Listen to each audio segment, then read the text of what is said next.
You got to begin with your personal purpose, and then you can go look for a job to take that purpose to. But if you don't have personal sense of what your purpose is personally, you'll be always disappointed in how jobs don't give you purpose.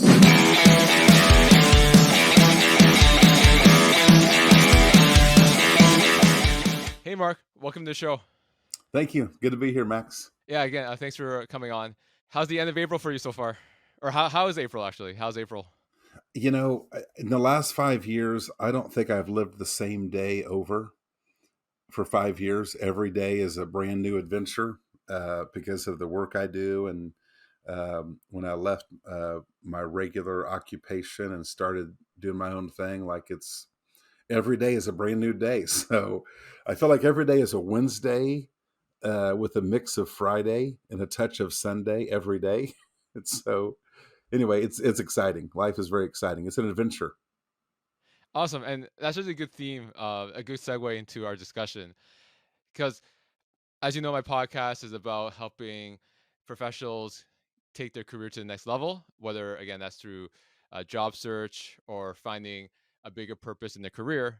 And I think you have a great expertise in helping people find their purpose and passion into getting meaningful work. But before we dive into that, Mark, why don't you tell us a little bit more about your background and the type of work that you do? I was a teacher for a long time, and uh, I was in my late 40s, and I felt like I had gotten to a place where I felt kind of trapped in my own life. And I liked life and what it was, but as a teacher, I was on a field trip one time, and I was kind of in this wrestling match over my life, kind of being trapped. And I came to this enclosure at the zoo, and there was this cage. It wasn't very big. It was like this dome shaped fence, about as big as a big living room with a tall ceiling. And there was a tree, and this tree spread out and filled most of this area. And I looked and didn't see anything, and so read the placard, and it said some kind of eagle. And I was like, there can't be an eagle in here. Like there's nowhere to go. And sure enough, up on this branch was this eagle. And I felt myself having a conversation with this eagle. I felt like for 2 years. Because when I thought about the eagle, I thought, you know what? It's comfortable, and I'm comfortable. Uh, it's secure. They don't put the enemy in there, and that's kind of what my life was. It was secure. And then it also had the element of having a good reputation, because every now and then somebody would stop and see the eagle and say, "Look, Mom, it's an eagle. Isn't that cool?" That was my life too. I had an occupation working at a pretty prestigious school, and people thought, "Oh, Mark works there. That's cool." But the problem was, me and that eagle had something else in common. That eagle was never getting to use its wings. It never needed to. And that was me. I had so much more in me that I couldn't do anything with because my job was this confined thing. And so I left that job, and a lot of things changed in my life for the better.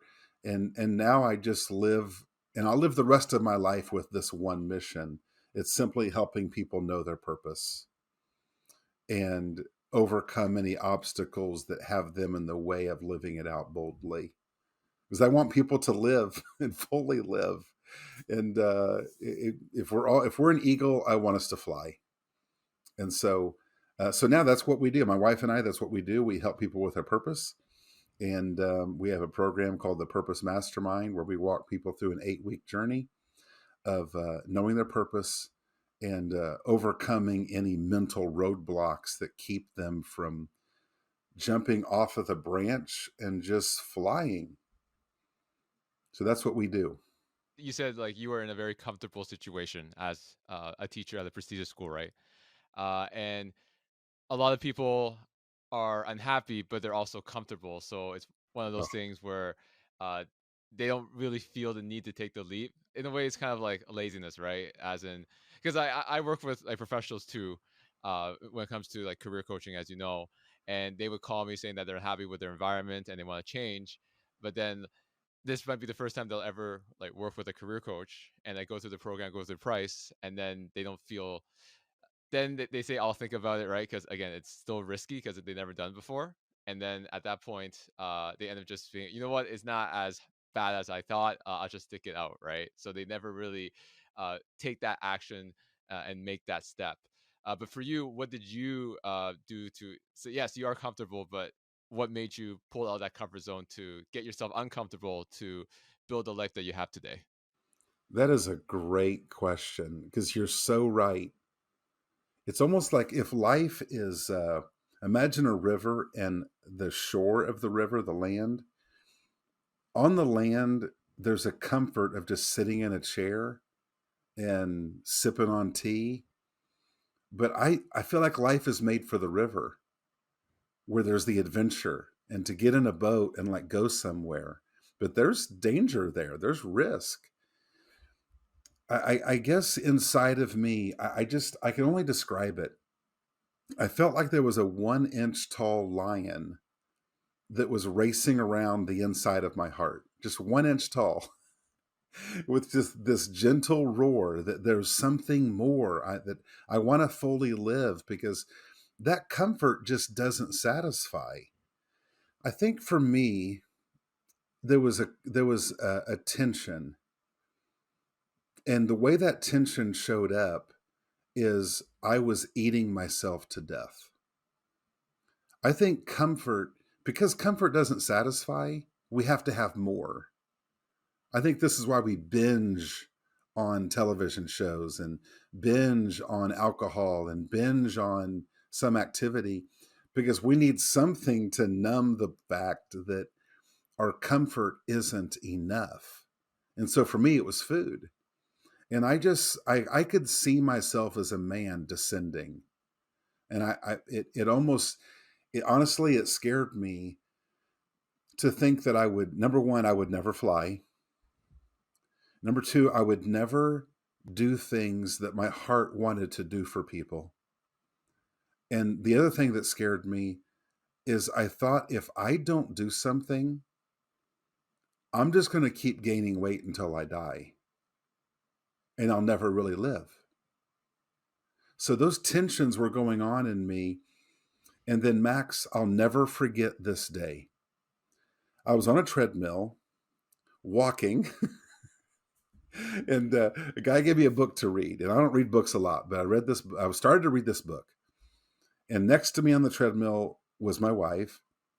And the first line of the book simply said, "Stop living as if the goal of life is to arrive at death safely." And so, after 2 years of wrestling with that whole time in my life, I handed the book to my wife and I said, "Read that first line." And I told her I'm leaving the school. So the next day I went to school, called the administrator and said, "This is my last year. I'm going to be done." And that's where that, so in long answer to your question, because I think it's a great question, that's where I was as a man. Inside of me was something that really wanted to live, and my comfort was killing me. And I just had to just, if I was the eagle, I had to crawl under the fence and leave the cage. And that's what I did. To take a step back, when you're in your early to mid 20s, you don't have a lot of responsibilities, right? Compared to when you're older, you have a family, a wife or husband. So people tend to be more risk averse because there's more at stake. When you're in your 20s, you don't have any money, you don't make a lot of money to begin with. You don't have a lot of responsibilities. You might just be paying rent, right? And then as you get older, you have a mortgage, you have a family to provide for. So people tend to be more risk averse, and they may believe that it's too late for them to make a change. What's your thoughts and opinions on that? And what's some advice that you have for more of the middle-aged people? Well, first of all, for me, I got married when I was 21 years old. By age 27, we had 3 kids by age 27. And so I would say this, there's nothing more risky to our life than not living the life we were made for. it feels like such a risk if we mm, it feels like such a risk to leave a job. But if I'm a parent and my kids are watching me live, I need to show them a life worth following. And if I'm living comfortable, I'm not showing them a life worth following. So I get that. And I would say this because we do a lot of mentoring with young couples and we encourage them build the life you want to live. Don't do what everyone else is doing. Don't see how expensive a car you can get. Don't see how expensive a house you can get. So you can live the way you want to live. My wife and I were both teachers for many years. So we didn't have a lot of money being teachers. But because we lived simple, when we were both about age 50, we could do whatever we wanted with our lives because we didn't have this massive budget that we had to keep fulfilled. So we could do whatever we wanted. And we both have left our careers and now we both do this thing together full time. So you found your purpose, uh, but a lot of people, as you know, they struggle to find the purpose, right? And you've mentioned that it's very hard to find meaningful work, or how, like, yeah, people find it hard to find meaningful work.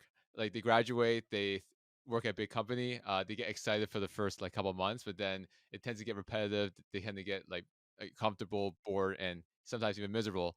So why is it hard to find meaningful work when there's all these careers being advertised, how you can make good money, how uh, you'll be doing a lot of these fun projects, being innovative, but then when they actually start doing it, over time they start losing that fire in terms of doing fulfilling work. So why is it hard to find meaningful work for people? I think the number one reason is simply this: jobs do not bring us meaningfulness. Meaningfulness is something we have and we take it to our jobs. My job is not what gives me my value and my purpose. I bring my value and purpose to my job. It's a huge difference. If I'm asking my job to give me purpose, I'm asking my job to give me something it can't give me. But if I have purpose and I take it to my job, you see, many people look for validation in the work that they do. It's a trap. It is an absolute trap to look for your validation in the work that you do. Because frankly, Max, 99.9% of people don't care what job we work. They care about two things. They care about who we actually are, and they care why we do what we do. So our jobs have massive importance, all of us. All of us, I think our job has massive value. But the reason our job matters so much is because we matter so much. My job doesn't make me matter. I make my job matter. So this is what I tell people. You got to begin with your personal purpose, and then you can go look for a job to take that purpose to. But if you don't have personal sense of what your purpose is personally, you'll be always disappointed in how jobs don't give you purpose. You make a good point, because a lot of people are trying to find meaning in their job, but you're supposed to bring yourself into the job and provide meaning to the job. A lot of people have it backwards. Yeah. Why do you think that is? And that's probably why a lot of people are not like happy or fulfilled once they get the job, right? So, for example, like if you are an individual contributor and then you get promoted to a manager, you work so hard for it, and then a few months of being manager, you go back to a baseline, so to speak, and you're back to where you are. So why has that message been ingrained with everyone when it comes to making you matter, making the job matter to you more than the other way around? Well, I think all of us have intrinsically, we all have a desire. We want our life to matter. Like, I want to matter. Like, I think we should all think that way. We should all want to matter.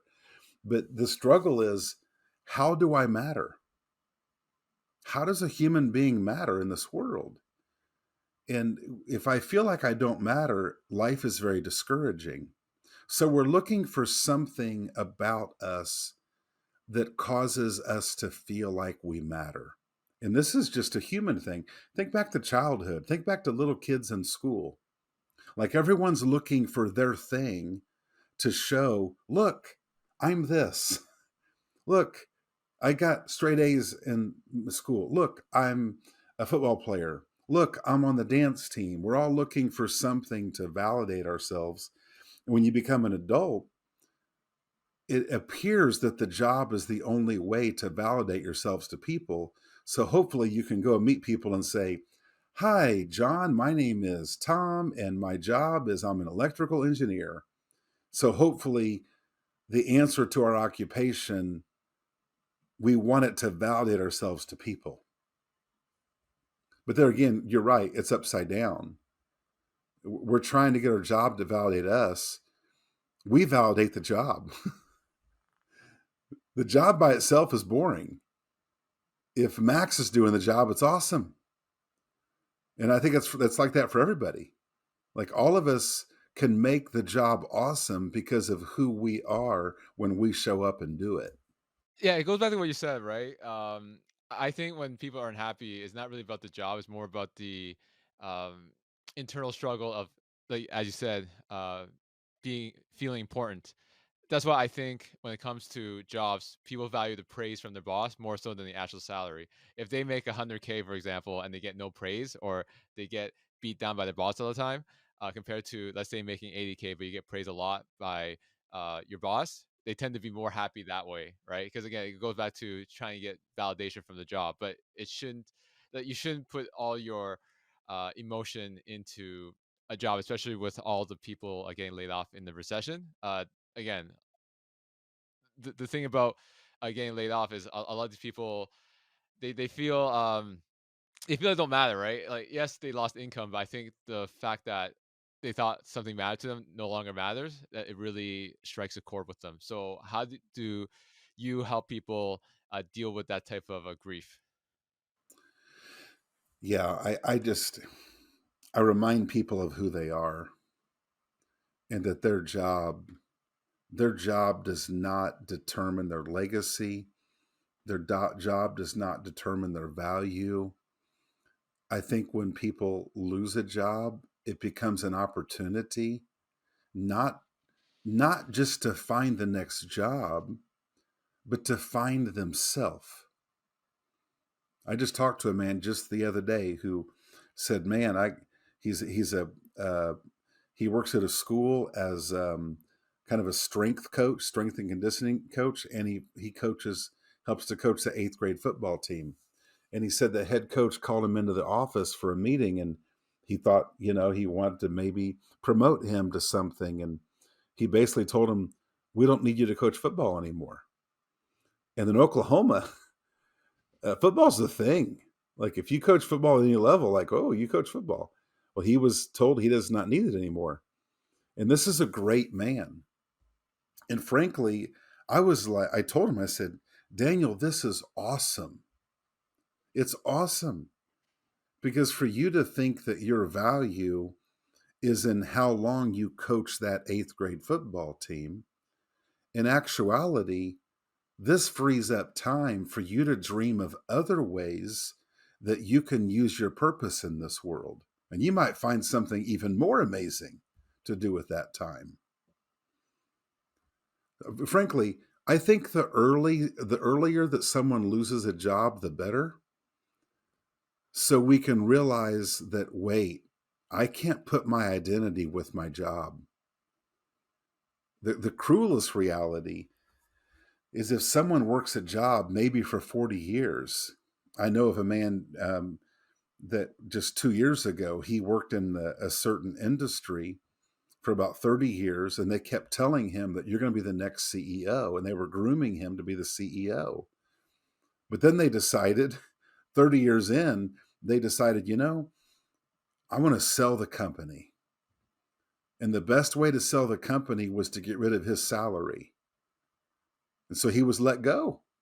He had climbed the ladder for 30 years, and then now you're told, we don't need you on this ladder, and he's let go. Now that is a crisis that can lead to major mental issues. So I think the earlier we get fired from something and realize, wait a second, my job is not my identity, probably the better. So we learn from that. Another thing I want to quickly touch upon is also retirement, right? A lot of people's depression accelerates during the retirement years because, again, they don't have a job anymore and they lose their purpose. And yeah, the first couple of years might be good, they're traveling and stuff, but then once that uh, dies down, the novelty dies down, then again, they feel that lack of purpose again. So it goes back to really trying to focus on what you bring to the table, not what the job can bring you. Oh, yeah. I, for one, am not living for retirement. I want to do what I am doing until I can't do anything anymore. I want to do what I'm doing and then die. And retirement is the way that we have value in life is by being able to give value to this world. So for me, to think that, man, I can't wait till I wake up and I have nothing to do, that sounds like torture. That sounds awful to me. I want to be able to enjoy work every day and bring value to people. I think we can all do that.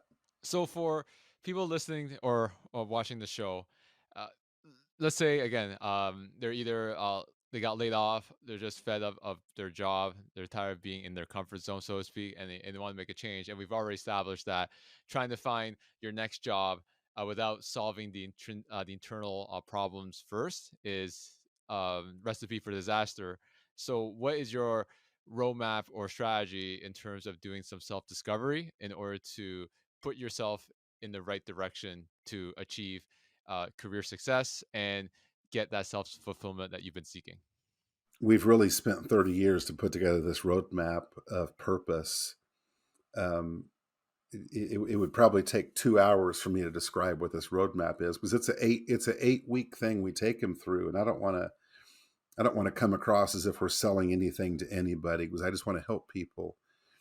Um, from the youngest of ages, we're almost taught by society that your job is your legacy. From first grade, when you have dress up days at school and you dress up like an occupation, if it's like you're being taught that that's your value. And then we go through life and we get a job, we stumble into a job, however we get it, and then it's like, man, I don't know that I can do this every day, 5 days a week for the next 30 years. And I would just say that when that problem comes, have the courage to do the work inside of you. Who are you really? And answer the question of purpose. I encourage people, you've got to be able to answer in one sentence what your purpose is. Because purpose is like this concrete foundation upon which you build the house of your life. And so when a person clarifies their purpose, it's almost like a pair of glasses you wear that help you walk into everything you do with a sense of meaning. And so if a person's trapped, uh, trying to find their way in life, I would first of all say to anyone who's like that, there's nothing wrong with you. Everyone gets there at some point. There's nothing wrong with you. You're lost in the wilderness, uh, but everyone has a purpose, and they can know that purpose. If I'm stuck in life, I'm not going to try to fix myself. I'm going to try to find myself. And finding yourself begins with answering one question: what is your purpose? So, how can people get that answer? Obviously, it's not going to be an overnight thing. So, what are some actual advice that you could provide to help them on the path to finding their purpose? First of all, it's not outside of you, it's inside of you. It's not outside of you. That's where we've spent a lifetime looking outside of us thinking, if I get that, then I'll arrive. Nope. It's a thing inside of you that you give. It's not a thing outside of you that you get. And so the changing of that mindset, another mindset that it's so critical in finding purpose is not about us. It's about others. The harder you try to figure yourself out and figure out what thing you should do, the more difficult it is to find the purpose inside of you. I think that your story is what you told me before we recorded about how you helped some people with occupation and stuff. And then you thought, well, maybe I can turn this into a career. It's a beautiful story. And it was very simple. All it was you're helping people. You're like, I can help more people like this. And so purpose is inside of you, not outside of you. And purpose is not about you, it's about others.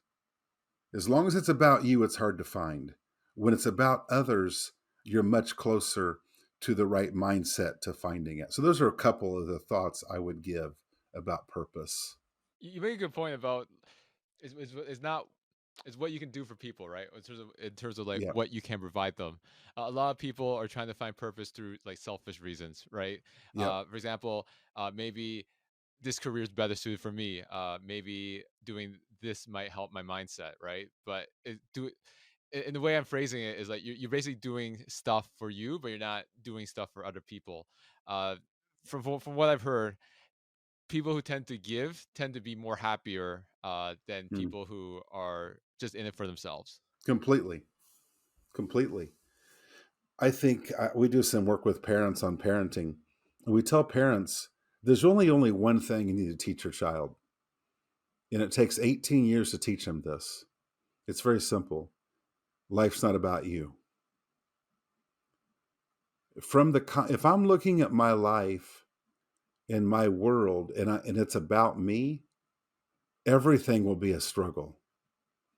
But if it's about other people, life just opens up. It it almost appears before you with opportunity when life's about others. But boy, we tend to get so inward focused, and life's about me. I need to think about me, and I need to get my career. I need to get my legacy. We get so self-focused that we can't see well. So that's the if life's not about me, life really works, but it takes a while to get there. Yeah, like one thing is like why do a lot of people want to start side hustles or start their business, right? They believe that they're not making enough money, so they want to make more money. How can I make more money? So it goes back to the I. But the most successful entrepreneurs actually make a lot more money than these people that are saying what I can't do to make more money. Their philosophy is what problem am I trying to solve, which is again, you're helping others by solving a problem. That's tends to be the key in terms of trying to make more money because when you're solving people's problems or thinking of ways to solve people's problems, you're going to get people wanting to pay you to help solve it compared to being again focusing on yourself on how you can make money because no one wants to help someone who's selfish. I'm so glad you said that. There are so many false messages being sent out there to people. For instance, if you get on social media, there's a lot of messages about how to make seven figures as a coach or something like that. Well, I'm telling you, it's not going to happen.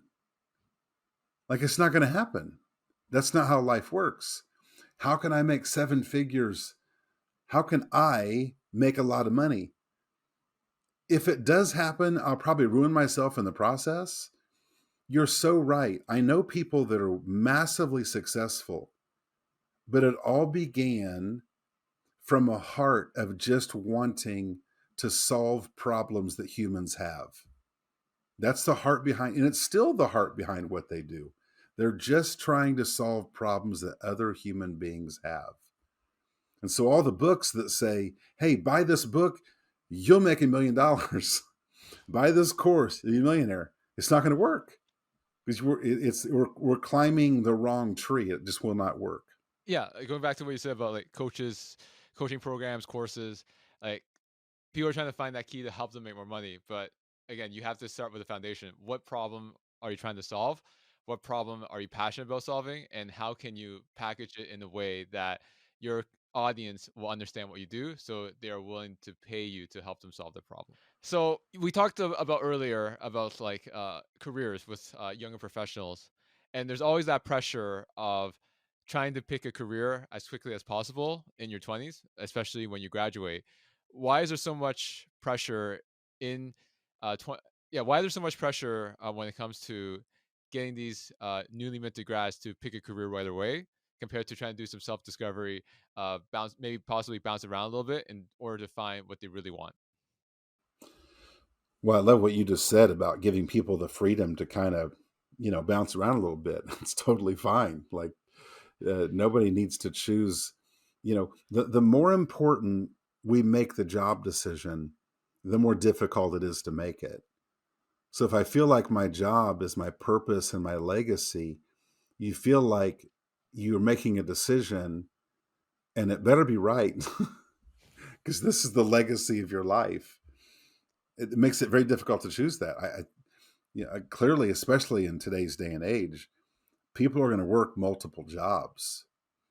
There's no need to feel like I have to choose the perfect job when I'm 21 years old. If I'm 21, I'm going to look for a job when I'm 21 to be around the kind of people I want to be around. And by that, I don't mean like people that are just fun to be around. If I'm 21, I want to be around the kind of leaders that will help me grow as a person. That's what I'm going to want. I've got a son who's 25. He's a kind of a general manager in a restaurant franchise. And he chose that job because of the great owner that's there. This owner actually wants my son to own a restaurant, and he's helping him get there. So that's why my son took that job there, was because of how this owner really wants to build him as a leader. You make a good point. Again, it goes back to young professionals. They go for the prestigious company, the title. But I've learned through my career that it's not really about the brand name of the company or the title. It's about the people you work with because those people, whether it's your boss or colleagues, are going to make or break your experience in that job. And the right Yeah. people can elevate you, and the wrong people can definitely hinder your career progress. Yeah. Just today on the news, I heard about a couple prominent people getting fired. And the reality is, the jobs we have at some point, we're not going to be working it, either because they don't want us working it or we don't want to work it. Like, it's not going to be a thing. And by the way, that's okay. That's okay. It's not going to be a thing. And going back to what you said about like how they want to make the right choice at 21, the right career, which goes back to the culture of avoiding failure. Because I've had that too, right? It's all about that perfectionism, like don't make any mistakes, make sure you make the right move. So again, it goes back to people want to choose the safe option, which tends to be the most comfortable option, and then they end up being in that inner struggle trying to get out, but they're too afraid to take that jump. So how can people embrace? How can people change their mindset of what failure is to embrace failure and to continue in a way fail fast to speed up your success to figure out what you do want to do? Well, you just described probably one of the most fundamental aspects of life. We began the episode talking about comfort. It feels like comfort and security is the most important landing spot in life. It's a lie. If you want comfort, you can't live. So failure is a great asset. I have a someone I was talking to the other day. I think it was my daughter-in-law even, and as a child, she was always wildly successful in sports and in academics, and then even in college, she was in sports and academics. And I said, I said, you have a disadvantage. I said, you were always very successful as a kid. it doesn't give you a good mindset for what life is. Life is a very imperfect journey. That doesn't make it bad. It's just what it is. But when we think that life is this straight A experience, it's not what life is. We're all about a 71% at best. Like, I'm a C minus human, but I'm great with that. And life is great like that. So I think, boy, facing failure, I don't know that anyone really lives until they face failure and realize that living to avoid failure is not living at all. So we don't live haphazardly, but to live to avoid failure, you will not live at all. So let's go to your personal story. Like, what was one big failure that you had, and how did that change your perception of failure? Uh, I love to talk about failure. I used to hide failure my whole life. My whole life, the story of my life was I'm afraid to admit weakness. That was the story. Nothing held me back more as a man than my inability to admit weakness. And now I just always do. So I'll tell a story from the work that we do. So when I left teaching, I decided to get involved. We're starting this business of helping people. We want to help people thrive at marriage and thrive at parenting and thrive at their sense of purpose. And we decided to go to this massive conference where there's like 2,000 brides. It was a bridal show. And we rented a booth and we got all prepared and made some signs and developed this program that we're going to help young couples get ready for marriage. So there's going to be 2,000 brides this weekend, and we're going to get a bunch of them to sign up for this course. And we stood there that weekend, and not a single person signed up for the course. Nobody. We even gave away one package for the event, and the couple that won the package didn't even do the course. So we struck out completely. Looking back, that is how you develop the muscles for the work you do. If we didn't strike out, we wouldn't be hitting home runs. I think the only way to hit a home run is to strike out multiple times. And so that's just one example from our business life. And going back to the baseball analogy, right? Like the top baseball players only hit like 1 out of 3. So you're not going to hit. There's no such thing as a perfect batting average, right? It's usually around hovering around the 0.3 mark, and Yeah, that's even rare now with like how pitchers are getting better. So yeah, as you said, uh, don't try to go for perfect. Just again, failures. There's a lot of learning lessons in failures to help you get better. yeah, yeah. We can't live until we've failed. We just can't. Absolutely, yeah. Yeah, So you said you have a 25-year-old son. Uh, what's some advice that you've instilled upon him from your own experience, so he doesn't make the same mistakes that you made at that age? I've got a son who's 29, a daughter who's 27. Um, I tell you, let me just say, if anyone's listening to this, let me just say the most important thing I would say. For much of my life as a man, I was afraid to admit weakness about me. And I didn't realize how much that hurt me and how much it held me back. And I didn't realize how much it impacted my kids to be that man. 5 years ago, I became a man who could admit my weakness. And it changed my life and it changed theirs.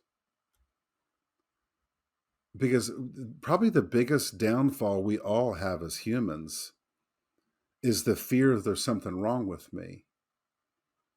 And as soon as we find something wrong with us, we don't know what to do with that. So we can live the rest of our life kind of hiding and coping and like just, compensating and faking our way through. And we live, well, no one's ever going to know I have a weakness. When I, as a man, showed my kids that I was willing to admit weakness, It showed them that it was okay for them to have weakness. And that's probably the most important thing that I ever did for my kids. And to end off this discussion, Mark, what would be one big takeaway you want my listeners to take away to live a more fulfilling life? I would just tell people life has a way of, for all of us at times, making us feel like we're lost in the wilderness. Life was a great treasure hunt. And then at some point we got poison ivy, ran out of beef jerky and water, and we feel lost. I would just say to anyone, it doesn't matter what's happened to you. It doesn't matter what you've done. We have a purpose, and we can know our purpose, and we can move on from anything that's holding us back from living it out boldly. That's what I would say. You have a purpose. Awesome. Again, thank you, Mark, for taking the time to have a discussion with me in terms of finding your purpose. So, how can people reach out to you to learn more about what you do and how you can help them? Yeah, my website is markdelaney.com. That's the best way to reach out. Great.